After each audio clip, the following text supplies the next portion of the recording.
Hello guys, most welcome. हम कर रहे हैं कॉर्पोरेट अकाउंटिंग और चैप्टर चल रहा है हमारा redemption of debenture. Redemption of debenture chapter का आज का लेक्चर नंबर 2 है। एक लेक्चर मैं पहले अपलोड कर चुका हूं और उस लेक्चर के अंदर रिडम्पशन क्या होता है ये बताया था और उसमें हमने ये सीखा, अगर मैं शॉर्ट में थोड़ा सा बताऊं, कि रिडम्पशन ऑफ डिवेंचर का मतलब है रीपेमेंट करना, रिडीम करना। यानी कि जो डिवेंचर हमने इशू किए थे वो डिवेंचर होल्डर के पास में पड़ा है और उनका पैसा कंपनी के अंदर इन्वेस्ट किया हुआ है, तो डिवेंचर होल्डर से डिवेंचर वापस ले लेना और उनका पैसा उनको वापस दे देना। तो रीपेमेंट ऑफ लोन है एक तरह का। तो रीपेमेंट करेंगे ना तो पैसों की जरूरत होगी, तो पैसा कहां से आएगा, उसका सोर्स क्या होगा, वो भी हमने लेक्चर नंबर 1 के अंदर देखा था। तो दो सोर्सेज होते हैं डिवेंचर का रिडम्पशन करने के। फर्स्ट सोर्स है आउट ऑफ प्रॉफिट और इसके अंदर डीआरआर बनाना बहुत जरूरी होता है और मिनिमम रिक्वायरमेंट उसकी है 10%। ओके, डीआरआई बनाते हैं, उसकी भी मिनिमम रिक्वायरमेंट मैंने बताई थी आपको 15% ऑफ आउटस्टैंडिंग डिवेंचर्स। ओके, एक होता है out of capital. Out of capital के अंदर आपको डीआरआर बनाने की जरूरत यहां नहीं होती है। यहां पर हम क्या करते हैं, या तो नए शेयर इशू करते हैं, नए डिवेंचर इशू करते हैं और वो जो पैसा आता है उससे हम रीपेमेंट करते हैं, और या फिर जो डिवेंचर है वो डिवेंचर होल्डर से ले लेते हैं और उसके बदले में उनको नया डिवेंचर या नया शेयर इशू कर देते हैं। तो कन्वर्जन हो गया एक तरीके का, ठीक है। तो इसके अंदर डीआरआर बनाने की जरूरत नहीं होती है। ओके, तो ये दो सोर्सेस थे। अब आते हैं मेथड के ऊपर। ये सोर्स थे, पैसा कहां से आएगा ये वो है, रीपेमेंट करने के लिए पैसा कहां से लगाओगे वो है, एक प्रॉफिट से और एक आउट ऑफ कैपिटल से, ठीक है। अब सेकंड टॉपिक आता है मेथड्स। रिडम्पशन के टोटल 4 मेथड्स हम पढ़ेंगे डिबेंचर के। ये दोनों मेथड के अंदर हम कैश में पेमेंट करेंगे, यानी कि आउट ऑफ प्रॉफिट आप समझ सकते हैं। आउट ऑफ प्रॉफिट होगा, इसमें सोर्स अप्लाई होगा, फर्स्ट वाला सोर्स यहां अप्लाई हो जाएगा और इसमें हम लमसम पेमेंट करेंगे या फिर जो है इंस्टॉलमेंट में पेमेंट करेंगे। देखो पेमेंट वर्ड आ रहा है ना, तो या तो लमसम पेमेंट करेंगे या इंस्टॉलमेंट में पेमेंट करेंगे। वो डिपेंड करता है कि डिबेंचर जब इशू किया था तो क्या टर्म्स, क्या कंडीशन थी। दोनों को मैं शॉर्ट में आपको समझा देता हूं। लमसम पेमेंट का मतलब होता है अगर हमने डिबेंचर इशू किए हैं आज, ओके, 2025 चल रहा है हमारा, 2025 में हमने डिबेंचर इशू किए और 10 लाख रुपए डिबेंचर होल्डर से कंपनी में लेके लगा दिए। ओके, अब हम इसका रिडम्पशन करेंगे 5 साल बाद में, यानी कि 25 के बाद 26, 27, 28, 29, 30, 2030 में रिडम्पशन करेंगे। यानी कि जो हमने 10 लाख रुपए डिवेंचर इशू करके लिए है ना, उसका रीपेमेंट हम कब करेंगे, आफ्टर 5 ईयर, और एक साथ करेंगे। 5 साल तक हम इंटरेस्ट पे करते रहेंगे, जैसे 5 ईयर कंप्लीट हो जाएंगे हम वो 10 लाख रुपए डिवेंचर होल्डर को लौटा देंगे। तो ये लमसम पेमेंट हो गया। एक होता है इंस्टॉलमेंट के अंदर रिडम्पशन करना। अब इंस्टॉलमेंट पेमेंट मेथड क्या होता है कि भैया आज हमने डिवेंचर इशू किए, वापस एग्जांपल लेते हैं, 10 लाख रुपए आ गए हमारे पास कंपनी के पास में। अब कंपनी 5 साल बाद में पैसे नहीं लौटाएगी, हर साल थोड़े थोड़े पैसे लौटाएगी। 2026 में 2 लाख रुपए दे दिए, 2027 में 2 लाख रुपए और दे दिए, 2028 में 2 लाख रुपीज और दे दिए, 2029 में 2 लाख रुपए दे दिए, 2030 में 2 लाख रुपए दे दिए। तो हर साल 2-2 लाख रुपए का पेमेंट कर दिया तो 10 लाख रुपए पूरे रीपे हो गए। तो ये हो गया हमारा इंस्टॉलमेंट पेमेंट मेथड। तो इंस्टॉलमेंट पेमेंट मेथड में क्या होगा, एंट्रीज बहुत सारी होगी, हर साल रिडम्पशन की एंट्री होगी। जबकि जो लमसम पेमेंट मेथड है इसमें केवल एक बार ही एंट्री होगी जिस साल हम रिडम्पशन करेंगे। ओके, ठीक। तो इन दोनों की एंट्रीज मैं आज बता रहा हूं, बाकी ये दोनों जो है परचेज फ्रॉम ओपन मार्केट और कन्वर्जन मेथड, ये हम आगे धीरे धीरे सीखेंगे। ओके जी, तो आइए हम मेथड नंबर 1 और 2 की एंट्रीज करते हैं। सबसे फर्स्ट हमको जर्नल एंट्रीज सिखा रहा हूं मैं आपको। जर्नल का फॉर्मेट, जर्नल का फॉर्मेट मैं नहीं बनवा रहा हूं, ठीक है, मैं आपको समझाने के लिए ऐसे ही कर रहा हूं, आप जर्नल का फॉर्मेट बना के एंट्री करना। ओके जी, ठीक। सो फर्स्ट एंट्री होती है डीआरआर क्रिएशन की। आपको डीआरआर क्रिएट करना पड़ता है, ये एक लीगल रिक्वायरमेंट है, ठीक है। तो 10% हम क्रिएट कर देते हैं। अब डीआरआर क्रिएट करोगे ना तो पैसा कहां से आएगा, डीआरआर में पैसा डालना पड़ेगा ना, रिडम्पशन करना है आपको तो डीआरआर होना चाहिए, और डीआरआर में पैसा कहां से आएगा, आउट ऑफ एक तरीके से प्रॉफिट से, यानी कि रिजर्व से, जनरल रिजर्व से, पीएनएल से, डिविडेंड इक्वलाइजेशन रिजर्व से, या अदर रेवेन्यू रिजर्व से, ठीक है। तो वहां से पैसा आएगा, जनरल रिजर्व से, पीएनएल से आ सकता है, डिविडेंड इक्वलाइजेशन रिजर्व या other revenue reserves, other revenue reserves.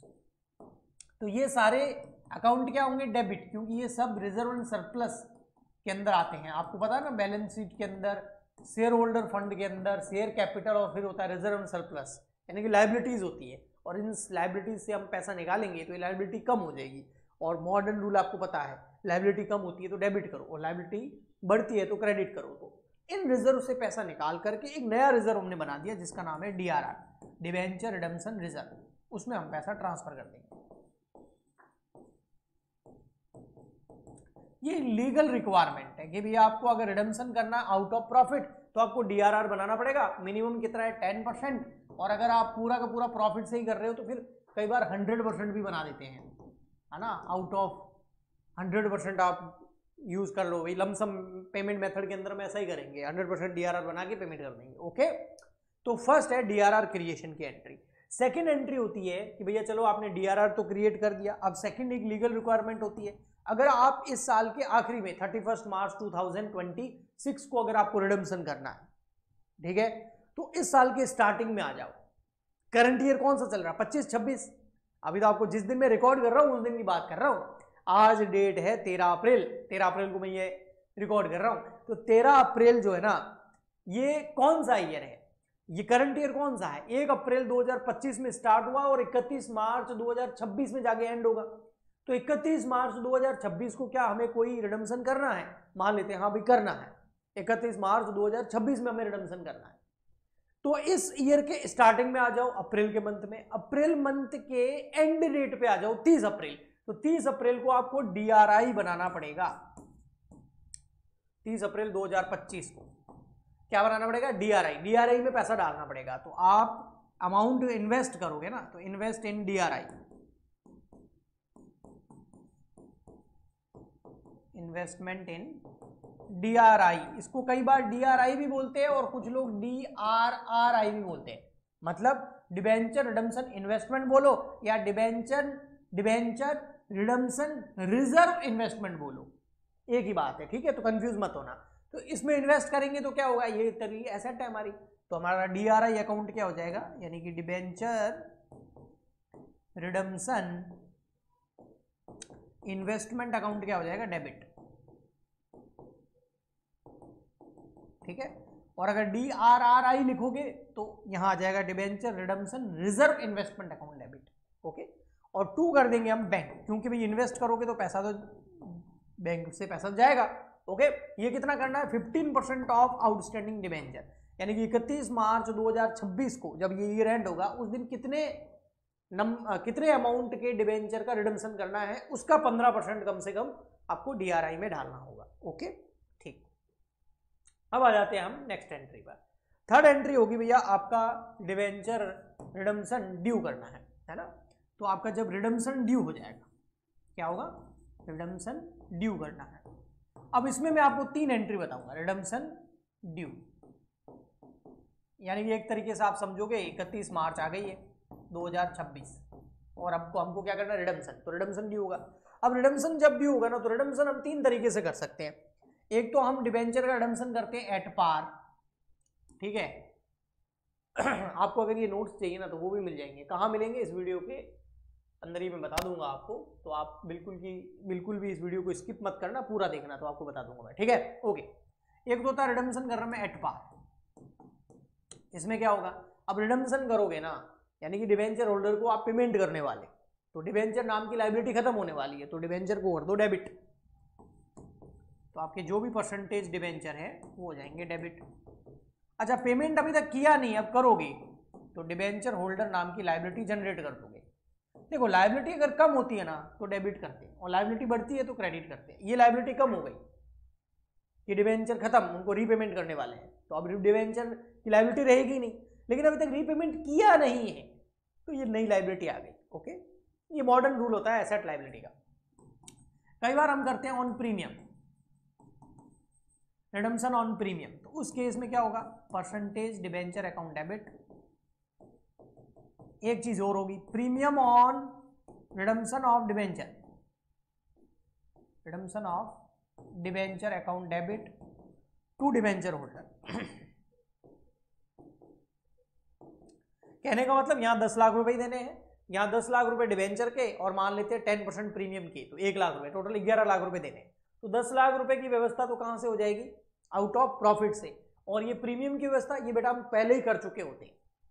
याद करो इशू ऑफ डिवेंचर वाला चैप्टर जो मैंने करवाया था, उसमें एक टॉपिक करवाया था issue of debenture on terms of redemption of debenture. तो इशू करते टाइम ही अगर हम रिडम्पशन करने वाले हैं डिवेंचर का प्रीमियम पर फ्यूचर में, तो लॉस होता है, उस लॉस की एक्स्ट्रा एंट्री हम इशू करते टाइम ही कर देते थे। अगर कुछ बच्चे कंटिन्यू लेक्चर्स देख रहे हैं ना, तो उनको 100% समझ में आ रहा होगा मैं क्या कह रहा हूं। फिर भी नहीं आ रहा तो ध्यान से सुनो। ये जो प्रीमियम है ना, इसकी व्यवस्था अभी नहीं करनी है। क्यों? अभी रिडम्पशन चल रहा है, हमने इशू करते टाइम ही इसकी व्यवस्था कर दी थी। क्योंकि रिडम्पशन जब प्रीमियम पे करते हैं ना तो लॉस होता है, और उस लॉस की एंट्री हम इशू ऑफ डिवेंचर के टाइम ही कर देते हैं। Loss on issue of debenture account debit to premium on redemption of debenture, ये एंट्री करी थी हमने इशू करते टाइम। अभी तो रिडम्पशन कर रहे हैं, तो इसकी व्यवस्था पहले से हो गई, तो अब करने की जरूरत नहीं है। ओके, नेक्स्ट है हमारा ऑन डिस्काउंट। डिस्काउंट में तो भैया रिडम्पशन के टाइम फायदा होता है, तो इसकी तो हमको व्यवस्था करने की जरूरत है नहीं, उल्टा ही कम पैसा देना है। तो percentage debenture account debit to discount on redemption of debenture, discount on redemption of debenture और टू डिवेंचर होल्डर। तो क्या सर तीनों होगा? नहीं, तीनों में से एक होगा ना। रिडम्पशन कैसे करोगे? या तो पार या प्रीमियम या डिस्काउंट। पार पे करोगे ये एंट्री है। तीनों ही केस में डिवेंचर होल्डर क्या हो जाएंगे? क्रेडिट, लेकिन अमाउंट अलग अलग होगा। यहाँ 10 लाख होगा, यहाँ हो सकता है 11 लाख हो, यहाँ हो सकता है 9.5 लाख रुपए हो, कम पैसे देने होते हैं। ओके, नेक्स्ट एंट्री क्या होगी? एंट्री नंबर 4 होगी भैया। देखो अब आपको पेमेंट करना है ना डिवेंचर होल्डर को, तो आप इन्वेस्टमेंट बेच दो। एंट्री नंबर कौन सी होगी आपकी? 4th। हाँ, ये जो इन्वेस्ट किए थे ना पैसे, अब इन्वेस्टमेंट बेच दो। तो यानी कि हम 31 मार्च को आ चुके हैं, तो इन्वेस्टमेंट बेच दो, पैसों की जरूरत पड़ेगी, है ना। तो DRI सोल्ड। अब इन्वेस्टमेंट बेचोगे तो पैसा आएगा, तो बैंक अकाउंट क्रेडिट नहीं डेबिट होगा। अच्छा, 2 हो जाएगा DRI यानी कि डिवेंचर, आप बोलो तो पूरा लिख देता हूं, डिवेंचर रिडम्पशन इन्वेस्टमेंट। अच्छा सर उतने ही पैसे मिलेंगे क्या? हो सकता है ज्यादा मिले, क्योंकि इन्वेस्टमेंट करते हैं तो इंटरेस्ट वगैरह तो मिलता ही है ना। तो यहां आ जाएगा प्रॉफिट या इंटरेस्ट ऑन DRI। ओके, कुछ ज्यादा मिलेंगे ना, जितना इन्वेस्ट किया उससे ज्यादा मिलता है, तो इंटरेस्ट मिलता है तो इंटरेस्ट, क्योंकि क्रेडिट हो रहा फायदा है, और प्रॉफिट है तो प्रॉफिट लिख दो। ठीक है, नेक्स्ट आ जाएगा भैया पेमेंट करो 31 मार्च 2026 को, है ना। Payment to debenture holder, debenture holder को क्या कर दो? Payment to debenture holder. जो थर्ड एंट्री में मैंने देखो क्रेडिट किया था ना हर बार, उसको डेबिट कर देंगे। तो यहां हो जाएगा debenture holder account debit to bank. Okay, एक कंडीशन और होती है, ये जो है ना DRI, इसका कुछ नहीं किया सर, ये डिवेंचर होल्डर को पेमेंट कर दिया, ये इन्वेस्टमेंट बेच दिए, तो पैसे जो गए थे अब उससे ज्यादा आ गए हैं। लेकिन ये first DRR debenture redemption reserve, हाँ, ये ओनली एक लीगल रिक्वायरमेंट होती है। अब इसको क्या करेंगे? खत्म कर देंगे, यानी कि जो ये क्रेडिट है ना इसको कर देंगे debit after redemption. Debenture holder को पेमेंट होने के बाद में इस डिवेंचर रिडम्पशन रिजर्व अकाउंट को कर दो आप डेबिट। ठीक है, इस अकाउंट को हमको क्लोज करना है। ठीक है सर, तो ये हो गया आपका debenture redemption reserve account debit. जो रिजर्व आपने क्रिएट किया था उसको करना है खत्म, और पैसा कहां ट्रांसफर कर देना है? वापस वहीं जनरल रिजर्व PNL। तो यहां डाल देंगे जनरल रिजर्व के अंदर। ओके, तो ये है आपका DRR transfer to general reserve after redemption. पूरा रिडम्पशन होने के बाद में जो भी DRR में पैसा पड़ा है उसको जनरल रिजर्व में ट्रांसफर करना है। तो जब भी हम आउट ऑफ प्रॉफिट रिडम्पशन करेंगे डिवेंचर का, तो ये एंट्रीज होगी। क्या एंट्री होगी? फर्स्ट होगी DRR क्रिएट करने की, सेकंड होगी DRI यानी कि इन्वेस्टमेंट करने की, थर्ड एंट्री होगी डिवेंचर को ड्यू करने की एट पार, एट प्रीमियम या डिस्काउंट पर, और फोर्थ नंबर एंट्री होगी इन्वेस्टमेंट को बेच दो, फिफ्थ नंबर एंट्री होगी डिवेंचर होल्डर को पेमेंट कर दो, और सिक्स नंबर एंट्री होगी आप जो भी फर्स्ट एंट्री में DRR पड़ा है क्रेडिट उसको डेबिट करके जनरल रिजर्व में ट्रांसफर कर दो। आई होप आपको अच्छे से समझ में आ गया होगा। अगर आपको ये वाला PDF चाहिए तो आप हमारा टेलीग्राम चैनल ज्वाइन कर दो, वहां पर आप फ्री में आपको ये PDF मिल जाएगा। और अगर आपको हमारा लाइव बैच ज्वाइन करना है या फिर रिकॉर्डेड कोर्स ज्वाइन करना है, पैसे दे करके पढ़ना है भैया, सीधी सी बात है, तो फिर आप डिटेल में पढ़ सकते हैं with notes, with lectures, full practical question के साथ में। उसके लिए आपको हमारा ऐप डाउनलोड करना पड़ेगा और ऐप डाउनलोड करने के बाद में आप कॉर्पोरेट अकाउंटिंग का लाइव बैच या रिकॉर्डेड कोर्स ज्वाइन कर सकते हैं और डिटेल में पढ़ सकते हैं। लेकिन अगर आपको ओनली हेल्प चाहिए, आप सेल्फ भी काफ़ी कुछ कर सकते हैं, तो यूट्यूब पे लेक्चर आते रहेंगे और यूट्यूब पे जो भी पढ़ाता हूँ उसके नोट्स आपको टेलीग्राम चैनल पर मिल जाएंगे। तो जो आपको तरीका सही लगे वैसे आप पढ़ सकते हैं, लेकिन पढ़े जरूर, क्योंकि पढ़ोगे तो आपका एग्जाम अच्छा होगा, तो रिजल्ट भी बेहतर आएगा। तो मिलते हैं नेक्स्ट लेक्चर में। आज के लिए इतना ही, तब तक के लिए goodbye and thank you.